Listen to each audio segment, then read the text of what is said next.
2 jours où j'ai failli perdre usage de mes jambes. On se prépare ensemble et en même temps je vous explique le plus gros accident de ma vie. Je suis en seconde et là c'est la fin des cours, on finit genre à 14 h et on va tous au stade. Je sais pas si vous faisiez ça dans votre ville, mais nous le stade c'était vraiment notre terre-terre. Sans imaginer qu'on va pas du tout ressortir du stade de la même manière qu'on y est rentré. On est arrivé à pied, on repart avec les pompiers.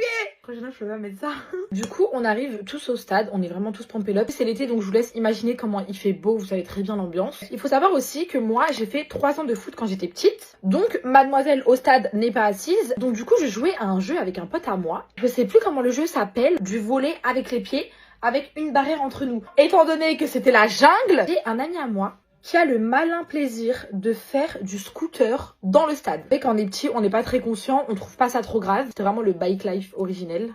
Je suis impressionnée que c'était mon ami et que je l'aimais trop. Le drame arrive. Moi, je suis toujours en train de jouer avec mon ami. Franchement, en plus, je suis trop forte. Et là, mon pote m'envoie la balle et là, je rattrape pas bien la balle, ok? La balle, elle s'éloigne un petit peu. Moi, ce que je fais pour rattraper la balle, c'est que je cours. J'ai toujours oublié le fameux détail qu'il y a quelqu'un qui est en scooter dans le stade. Sans oublier qu'il faisait des roues aussi, ça c'est très important pour la suite. Je me baisse pour récupérer la balle. Au moment où j'essaye de me relever, je reçois la roue du scooter en plein dos. Donc je vous laisse imaginer le poids du scooter entier sur mon dos parce que je précise qu'il faisait une roue. Donc lui il est en roue comme ça, moi je cours en dessous de lui et au moment où lui il redescend, donc du coup il redescend le scooter, bam, sur mon dos. Le drame, au secours, appelez les pompiers! Je pense vraiment que tous les gens de ma ville se rappelleront de ce jour-là. C'est pas fini, reste ici. À partir du moment où je reçois la roue sur mon dos, on m'entend plus, mes yeux ne sont plus ouverts, je sais même pas je suis où, je sais même pas si je respire. Bref, du coup je perds connaissance. Je vous spoil un peu, une fois arrivée à l'hôpital, ils m'ont expliqué qu'en fait quand je suis tombée, c'est mon cerveau qui a tapé en premier par terre. Du coup,